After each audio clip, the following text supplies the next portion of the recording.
අලියා සලකනු ලබන්නේ ශක්තිමත් භාවයෙන්, බුද්ධිමත් භාවයෙන්, නිරෝගී භාවයෙන් සංකේතයක් ලෙස. මේ නිසාම ලොව පුරා ආගමික මෙන්ම සංස්කෘතිමය වශයෙන් අලියාට හිමිවන්නේ සුවිශේෂී තැනක්. සුවිසල් දේහය නිසා, දිග හොඬවැල නිසා අනෙකුත් සතුන්ගෙන් පැහැදිලි වෙනස්කම් දක්වන අලියා පැවතෙන්නේ තිබු ඉතිහාසයකට හිමිකම් කියන සුවිසල් පරපුරකි. එසේ වුවත් අද වන විට ඉන් ශේෂව පවතින්නේ අප්‍රිකානු හා ආසියානු යන කුරු දෙක පමණි. ඉන් අප්‍රිකානු අලියා යන ගොඩබිම් වෙසෙන විශාලතම සත්වයා. සුවිසල් දේහයකට හිමිකම් කීවත් අලියා සංවේදී සතෙකු ලෙස ප්‍රකටයි. අද අපි කියන සූදානම් වන්නේ අලි පරපුරේ කතන්දරය.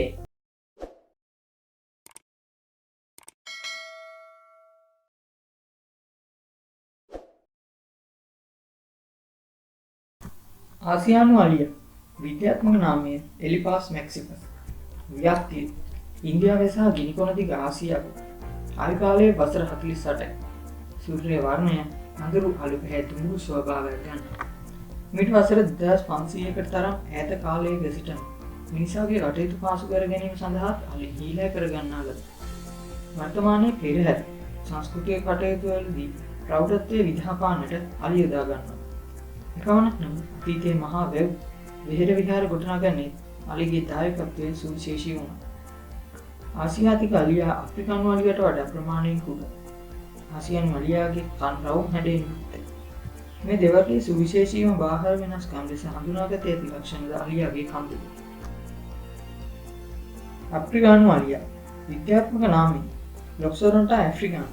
ව්‍යාප්තිය අප්‍රිකාවේ සහරා කාන්තාරයට දකුණින් පිහිටි කලාපයේ දක්නට ලැබෙන. ආයු කාලය වසර 60ක් 70ක් අතර වෙනවා. සිරුරේ වර්ණය තද අලුවන් දුඹුරු පැහැයට කුඩු. ආසියානු අලියට වඩා විශාල වන අතර සෑම අලියෙකුටම දල පිහිටන. අප්‍රිකානු අලින්ගේ පාදවල උත්සභාවයේ කැපී පෙනෙන ලක්ෂණ. ඒ වගේම මේ අප්‍රිකානු අලින් කිසිදා හීලෑ කරගත නොහැකි. සම අලියතුන්ගේ සම දැඩි ලෙස රැලි ස්වභාවයක් ගන්න අතර තද ගතියකින් යුක්තයි. මෙසේ සම දැඩිව රැලි ගැසීමෙන් වලවල් වැනි ස්ථාන දක්නට ලැබෙන. දැඩි තාප ශක්තියකදී වුවත් අලියාට ඔරොත්තු දීමේ හැකියාව ලැබී තිබුණේ මේ සමයේ ඇති වලවල් තාපය ඉවත් කිරීමට සමත් වන නිසා. ඒ නිසා අලියාට කර්කශක පරිසරයකදී ඒට ඔරොත්තු දීමේ හැකියාව තිබෙනවා. ඒ වගේම මේ වලවල් තුල ජලයත් රැඳෙනවා.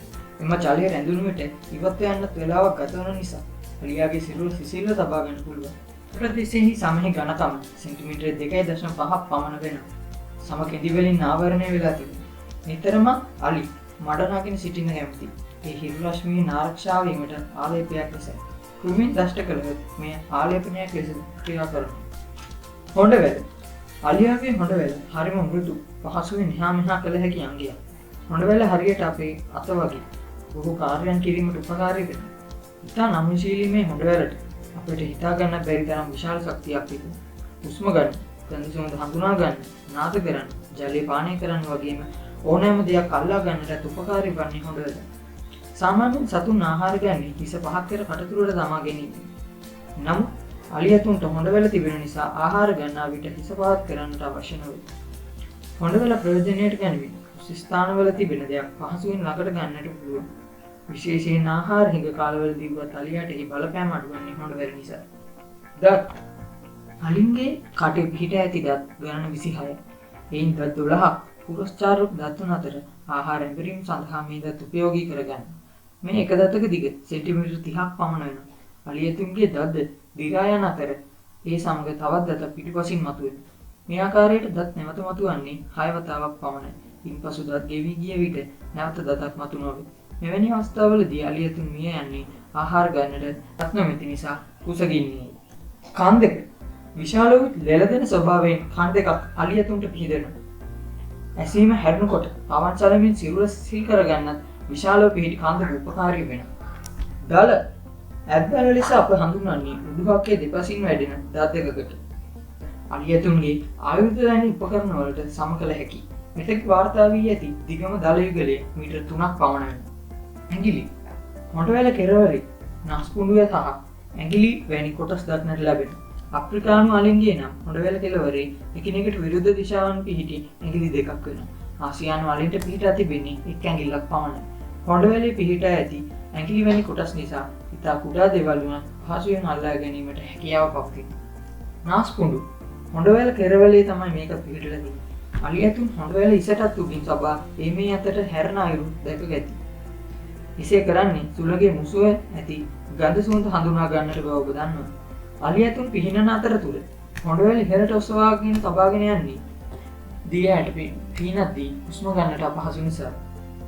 අලි පවුල අලි සැරිසරන්නේ කණ්ඩායම් වශයෙන්. සාමාන්‍යයෙන් කණ්ඩායමක ගැහැණු සතුන් 10ක් 12ක් පමණ ඔවුන්ගේ පැටවුන්ගෙන් සමන්විත වෙනවා. මේ රැල්ට නායකත්වය ලබා දෙන්නේ ගැහැණු සතා. අලින් තම පැටවුන්ට හරිම ආදරේ. ඒ වගේම මුණු තනි නොකරන්නට වග බලා ගන්නවා. කණ්ඩායමේ සියලු දෙනා අතර හොඳ බැඳීමක් පවතිනවා. අලියෙකු සාමාන්‍යයෙන් අවුරුදු 80කට ආසන්න කාලයක් ජීවත් වෙනවා. ඔවුන්ගේ කණ්ඩායම් බැඳීම්ද ඒ තාක්කල් පවතිනවා.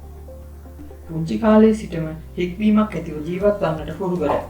ඒ වගේම පැටවුන්ට ඉතා දැඩි නීති රීති තිබෙනවා. ඒවා කඩ කළහොත් වැඩිහිටියන්ගෙන් දඬුවම් ලැබීමට සිදු වෙනවා. දවසේ දිවා කාලය වන විට රස්නේ වැඩි නිසා කාලය ගෙවන්නේ සෙවන සහිත තැන්වල. ඒ නිසා අලි සාමාන්‍යයෙන් ආහාර හා ජලය සොයා යන්නේ සැන්දේ කාලයේදී. අලි පිළිබඳ තොරතුරු සොයන විට අලියෙකු ආහාර ගන්න දිනකදී පැය 18ක පමණ කාලයක් ගත කරන බව සඳහන්ව තිබේ.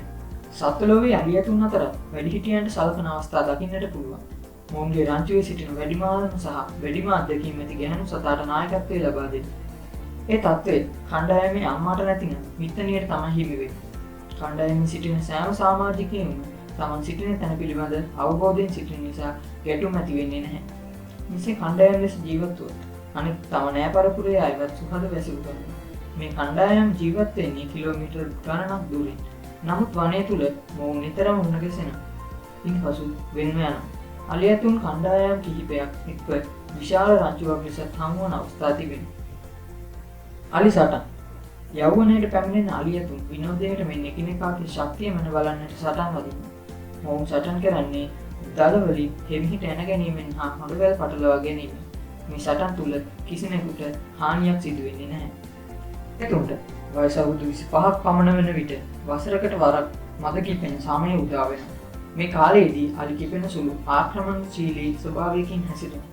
මේ කාලයේදී වැඩිහිටි අලි තම ශක්තිය බලය පෙන්වන්නට සටන් වදිනවා. සංනිවේදන ක්‍රම සත්වලෝවේ සංනිවේදන ක්‍රම ඔවුනොවුන්ටම ආවේනිකයි.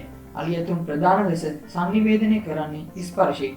අලි දෙදෙනෙකු මුහුණට මුහුණ හමු වූ විට හොඬවැල පටලවාගෙන ආදරය ප්‍රකාශ කරනවා. මුහුණ හා සිරුර ස්පර්ශ කරමින් ආදරය, සෙනෙහස, සුබ පැතුම් වැනි ගුණාංග පෙන්වුම් කරනවා. අලි නිතරම රංචු වශයෙන් ගැවසෙමින් එකිනෙකාගේ ඇසුරට ප්‍රිය කරනවා.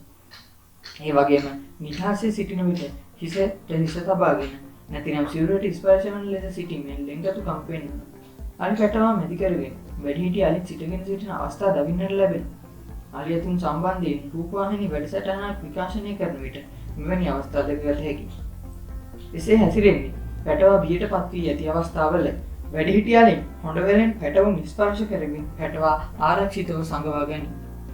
ආහාර දිනකට රාත්තල් 300ක් පමණ ප්‍රමාණයක් ආහාර අවශ්‍ය වෙන ගස්වල අතු, මුල්, තනකොළ, පළතුරු, ගස්වල පොතු ආදී ආහාර වන වගාපින්වල කෙසෙල්, උක් සහ ගොයම් ආදී විනාශ කරමින් ඒවාට හානි කරනවා.